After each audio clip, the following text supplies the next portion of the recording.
Is Houston Newsmakers with Cambrell Marshall. Good morning. Welcome to the first Houston Newsmakers of 2020. This will be a very important year for all of us. The presidential race looms large and will impact everyone in some way or another.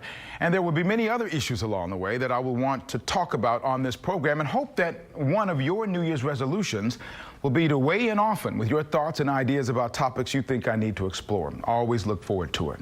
This morning, as you think about the many wonderful things you want to do in the coming year, I want to call your attention to some harsh facts that thousands in our community are dealing with every day. 1 in 7 people in the Houston area live in poverty. What does that mean? Well, the income of $25,750 for a family of 4 is considered poverty.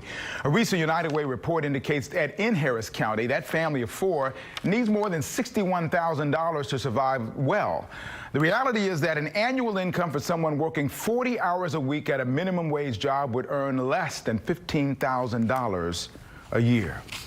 That's a tough reality being faced by tens of thousands of your neighbors. So what can you do about it?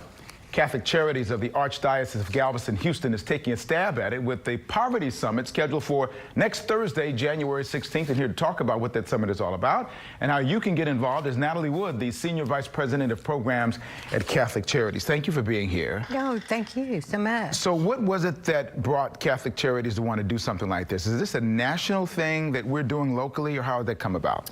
So we've been doing the No Poverty Summit for several years now. We really wanted to make a difference in our community, and we saw that in order for us to be able to do that, we had to really bring people of faith together.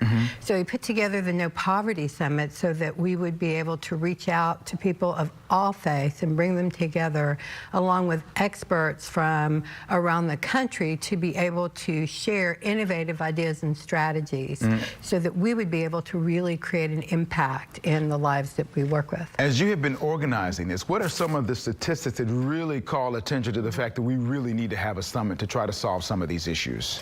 Well, if you think about it, about 40 million people live in poverty in the United States. 1 in 5 of our children live in poverty here in Houston. And when you think that poverty for a child means being hungry, like going without food, going to bed on an empty stomach, when you think that more than 90%, probably about 92% of the people that we work with come in at under $25,000 a year that they're living off of. And we're not by any means different from any of the other faith-based organizations or nonprofits that work in the Houston area. So we really felt that it was our responsibility to do something, to make a difference, and to be a leader in this area. Some of the research I've read, and maybe you have as well, is that people who find themselves in poverty is not something that's solvable by just throwing money at it. That poverty can be a cycle that sometimes it's really difficult for people to get out of. Absolutely. So that's why we brought in Dr. Beagle.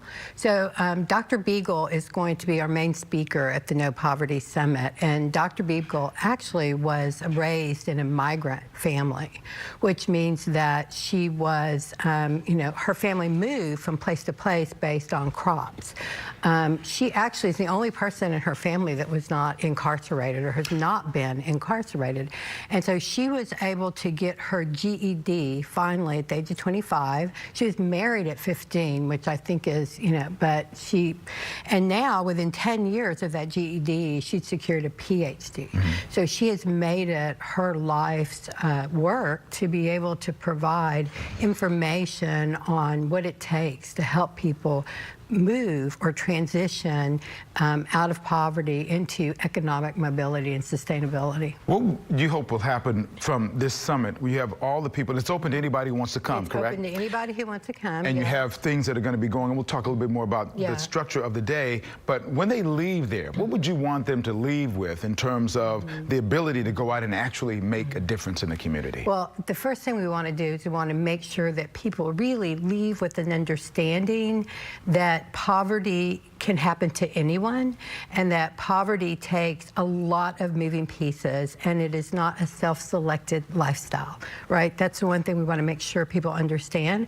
And then we want to make sure that people leave with new, innovative ideas and practices, just like you would in any medical, right, summit that you would have, that they would be able to take back to their communities and implement and collaborate with one another so that we can all be able to do more together. Right, because together, poverty is such a large issue that we are going to have to come together to solve it. You know, as you're talking about that, I didn't write this down as a question, but as you're talking about it, I'm thinking about the class system that we have in our country, and that the people who are the ruling class who are making decisions really have very little understanding about what it is to be in poverty. Some of them have made their way out of poverty, but a lot of times that causes some issues in terms of what kind of programs are in place to help those who are in poverty. No, you're right. I think much like I would never ask someone who had never made a cake, make a cake for me for a wedding, right?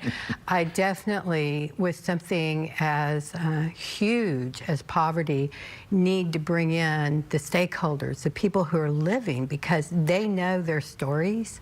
They know what they need to move out. And 9 times out of 10, when we talk to the people, they know what they need to do. It's all the barriers that they have in place. And that's where some of these innovative strategies come in on how do you help them with those barriers. All right, so you're going to start on the 16th of in the morning. So what's the day going to be structured like? So we start at 8:30 in the morning with breakfast and registration. And from then, Dr. Beagle will be coming in, and she will be doing a presentation on poverty and what her life was like, what her thinking was like, how her perspective of the world was like when she was living, and how she was able to change that and move that, to be able to move out of that. And so once she finishes that, she's going to do an interactive with people so that they're better able to really comprehend that. Then we move into what we call discovery discussions, which is about 5 or 6 different talks by some experts within the fields that are looking at some of the innovative strategies and approaches that are being done. So we're having someone from the United Way come and talk about the Alice report and how there's changing the whole mind of poverty and what it looks like.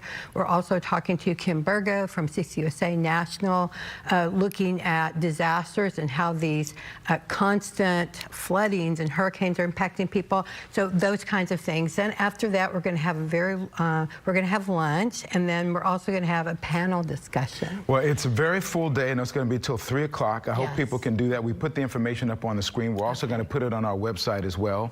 Good luck to you on this summit. It's so much needed, and we hope it works well and hope it's well attended. Thank you so much for being here. Thank you. Continue with our topic on solving problems of our day. Our next guest is put